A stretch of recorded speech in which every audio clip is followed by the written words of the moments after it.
So you start photography and you quickly realize that to make gorgeous photos, you have to focus on composition. And after a few searches on the internet, you come across your first revelation, the rule of thirds. Sure, you stumble upon other rules like the golden ratio, which seems oddly pleasing just by its grid pattern, and dynamic symmetry, which you have no idea how to actually use in real life because everything seems to go along some line or the other. But the rule of thirds is just so simple, so elegant. So you take a few photos of your friends and family with the rule of thirds and you like them, or you seem to want to like them. But the rule of thirds, is it anything more than that? Or is it just a 3x3 grid promising you photography reverence if you put your subject at a few very special locations on the frame? What makes those locations special? You start looking at more articles online and find out some other people genuinely hate it, while even more articles tell you that everything you've learned until this point is a lie. Before you go ahead and start questioning your photography and your life, let me break down what the actual problems in the rule of thirds are, as well as some simple tricks you can do to make your photo stand out more and create something beautiful. One of the biggest issues with the rule of thirds is right there in its name. It's the rule of thirds, implying that it's some rule that needs to be followed, that if you break it, some divine intervention is going to come in and tell you that your photos are terrible. But that's not exactly how it works, and I think we need to be a little bit looser with the term rule. You can easily start to think that this just applies to everything, and end up with a lot of bad pictures just because you've tried to force every scene into this one specific guideline. And not just the bad photos. Your photos end up starting to look very similar. You have nothing of novelty within your photos. You have nothing creative actually going into your photos because you've specifically followed the rule of thirds since it was deemed to be perfection. Because if the goal is to make photos look good, why would you deviate from this rule? But I think we can all agree that rules that try to do everything end up missing key features. So even with the rule of thirds, it's not just the rule of thirds that's actually creating your photos and making them look good. There are other compositional techniques that you are probably including on happy accident that make the photo work well. And so why don't we try and decompose the rule of thirds and see what are the different things about it that actually create great photos and what other compositional techniques we add on top of that, as well as replacing that to make the photos even better.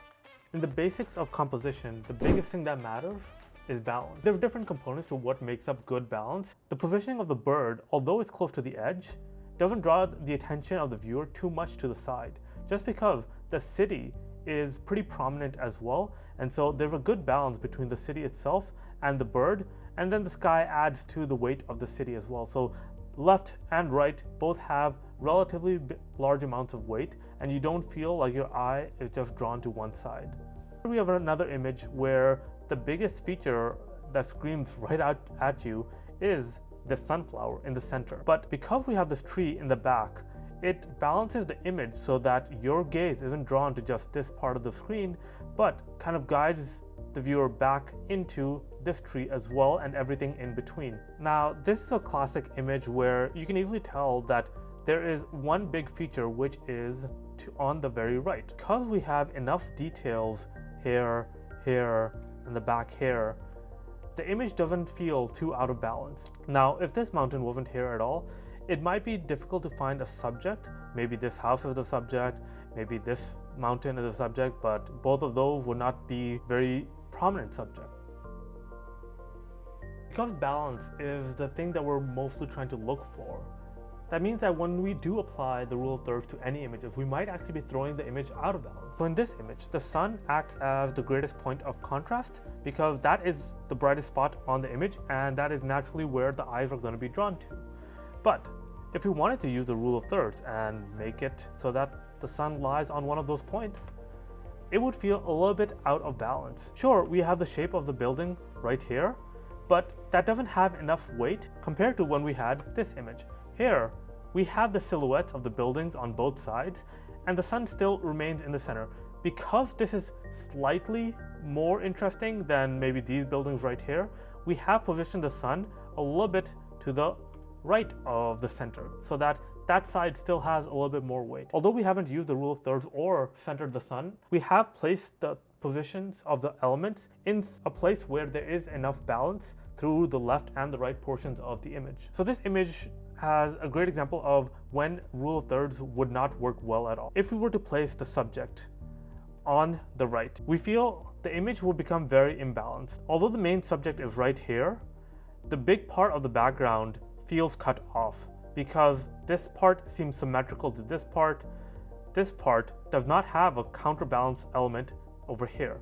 We can see it's hidden a little bit. We could have cut it off here, but even then, the background itself would not feel very balanced. And so if we want to add more weight to the background, we would definitely have to have a more symmetrical background and then have the subject in the center itself. Again, here we've centered the subject, which is this building right here, and we framed it using these trees. These trees create a sense of balance on the left and the right, but let's see what was to happen if we were to position it on one of the sides. Because we moved the building over to the left, now this side feels like it has a greater balance than this because there's nothing really special going on with the leaves. We were using the leaves as a way to frame the image, not as an interesting subject to compete against attention from the building itself. Back to this, now we have the leaves still acting as a frame, the image stands in the center. We don't have to worry about the detail here. They're not for drawing attention, they're more for framing the image to draw in the building. With balance in mind, what the rule of thirds does well is that it teaches us to create breathing room for the images, but we don't want to take it too far.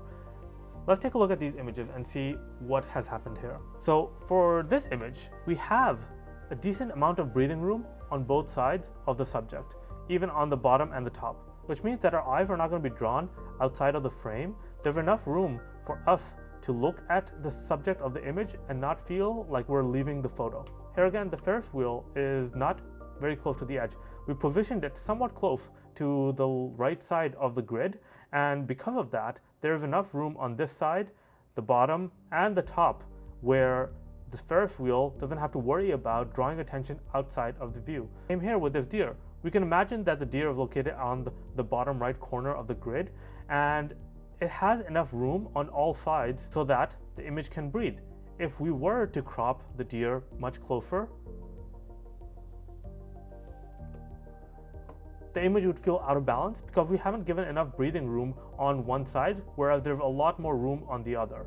And so the rule of thirds here does perform well. It teaches us to create more breathing room for the photo. Now that we talked a little bit about what makes the rule of thirds work well in some of the photos, let's try and enhance the photos even more. So what I'm going to do is talk about 3 different compositional techniques that you can use to really make your rule of thirds images pop. So the first thing that I want to introduce you to is leading lines and how to use those effectively in your images, especially when it comes to rule of thirds. Well, with leading lines, what we want to do is try to guide the viewer into the photo, right? We don't want to guide them away from the photo or outside of the frame.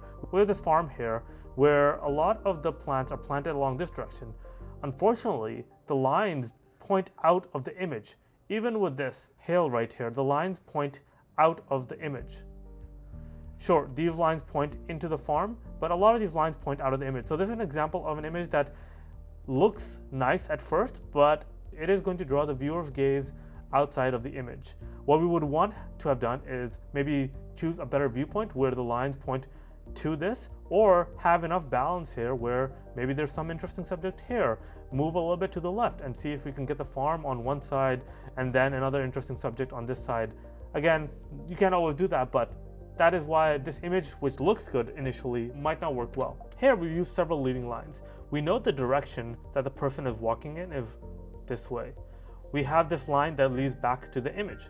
So we have this kind of circular loop of leading lines. Because the person's direction of walking leads into the image rather than out of the image, we're okay with placing them on the far right, as long as there's corresponding things to balance out the person. Here we have this leading line of the bridge that goes all the way down to this building. We also have this arch right here, which combines with this bridge to lead to the building. The building itself is actually positioned very close to the rule of thirds grid points, but we've used the lines to kind of enhance the viewer's gaze through the image. Again, this mountain here is located close to the rule of thirds grid point at the top. And to enhance that, to guide the viewer to the mountain, we don't have the mountain in a plain field of grass. We found a leading line that goes all the way to the mountain. We also have this path that goes to the mountain. So there's a bunch of different things that kind of point directly to the mountain and guide the viewer into the image rather than outside of it. The reason we don't get guided this way is because the biggest subject, the biggest point of contrast, the biggest interest is over here, and viewers generally tend to gaze in the direction of biggest contrast, as well as from bottom left to top right. Here the leading lines aren't as apparent. We have points of interest right here, we have points of interest right here, we have this picket fence in the center. Now what the picket fence is doing is, because it's getting smaller and smaller, it guides the viewer like this to the first point of interesting subject, which are these mountains over here. Because the mountains also have curve, your eyes are guided to this part of the image as well. And so your eyes are pretty much wandering through the image all the way into the back right here, guiding the viewer through the image rather than letting them go directly to one part of it. Although we can argue that some of these subjects are placed on the rule of thirds, we're not just using the rule of thirds. We're using more elements and more compositional techniques than just that. Here, the mountain is the subject, but this part of the mountain is located on one of the rule of thirds grid points. To enhance that, we haven't just taken this part of the mountain and put it on the rule of thirds. We have used leading lines to connect that mountain with this part of the mountain and guide the viewer into this, and then along the way to the back as well. So not just the rule of thirds, we're doing a lot more than that. The next thing that I want to talk about is along the same lines of using leading lines, and it is, what are the other elements in the photos that might not appear like lines but are actually guiding the viewer's gaze leading to one direction. So let's look at it in this photo right here. We have the one big leading line, right, of the pier that goes all the way to the back. But this person right here is actually viewing out of the image. Although we have this weight of the pier going back in, I'm not sure if that actually balances the photo well enough. But that's not a concern, because the goal of this image might not be to keep the viewer interested in the center of the image. It might want to evoke a sense of emotion where we want the viewers to think about, what is this person looking at out in the distance. Here's a good example of an image that I took a long time ago. Here we're using not just the road and the line within the road, we're using the direction of the movement of the motorcycle to kind of try and guide the viewer. Right now the person is placed right in the center, and we could use the rule of thirds to place them a little bit to the left, but we leave a little bit of breathing room for the balloons themselves. So let's break the rule of thirds a little bit, move it a little bit here, and now we balance the photo a little bit better as well. The motorcyclist is going into the photo, continuing on their journey rather than just ending the journey within the photo. So for example, if I had placed the person right at the front, this part I would consider dead space unless there was another part of the story that I was trying to tell here. Because there's nothing interesting going on over here, me positioning these subjects close to the left feels a little out of balance, and this becomes dead space. This tree doesn't necessarily look like it has any gaze, but the way I treat it is, this tree's view or this tree's weight is pointed inwards into the photo. Although the tree is positioned kind of on the right, because the tree is leaning over into the image onto the left side, I would imagine that the gaze would point inwards into the photo rather than outward. The subject feels a lot more balanced just because, although the trunk is in one side, the balance of the gaze or the lean of the tree to the left side makes it a lot more so. Compared to this image, here, the tree itself is pretty balanced and pretty symmetrical. Sure, it has a little bit more branches here, but there isn't that much weight, which will require me to position it all the way on this side, which would line up well with the rule of thirds. So we're breaking the rule of thirds a little bit. But as you can see here, it's not exactly center either. The center would be a little bit on this side. Because of the small amount of weight that this has, just to balance that a little bit better, I positioned it a little bit further to the right rather than dead in the center. That way, the lean of the tree kind of goes this way, but the branches density go this way, which makes the photo a lot more pleasing to look at and a lot more balanced. Again here, although we position the subject in one of the third grid points, the gaze of the person leans into the image onto the other side to balance that side a lot more. And because of that, we're not just using the rule of thirds, we're using other rules like leading lines and the gaze to balance the image better. Now the third technique that I want to share is one of my favorite techniques, which really simplifies the image and really guides the viewer into the subject, which is framing. The subject matter is the Empire State Building right here. We've used this structure to frame the image so that it becomes a lot more interesting. So it feels like you're looking through something to the Empire State Building. By itself, the Empire State Building might look interesting on the top right, but this frame combined with this frame right here kind of creates this tunnel view to the Empire State Building. The water tank here is framed by these buildings here, but that's not the only thing. The buildings have interesting patterns that also reflect the patterns that we see in the water tank, creating a cohesive image. And so this pattern plus these patterns combine to create a more balanced feel to the image. Even though we've positioned the water tank on the rule of thirds, it's not just the rule of thirds that we're using, it's the use of different pattern techniques as well as framing to create a more holistic image. Here's an example of an image that I've framed but would not work well with rule of thirds. It has these framing sunflowers right here, which kind of center around this sunflower. But because these are also very blurred out, your focus isn't drawn onto these sunflowers, it's drawn to the highest point of sharpness or focus. Now, if we were to crop this and a little bit inward, sure, it still has part of the frame. It feels a little bit out of balance relative to the image that we saw right before. Here, the frames that we used are these wires. And they're not just there for framing, but they're also kind of leading the viewer's gaze down because they kind of converge onto this tree.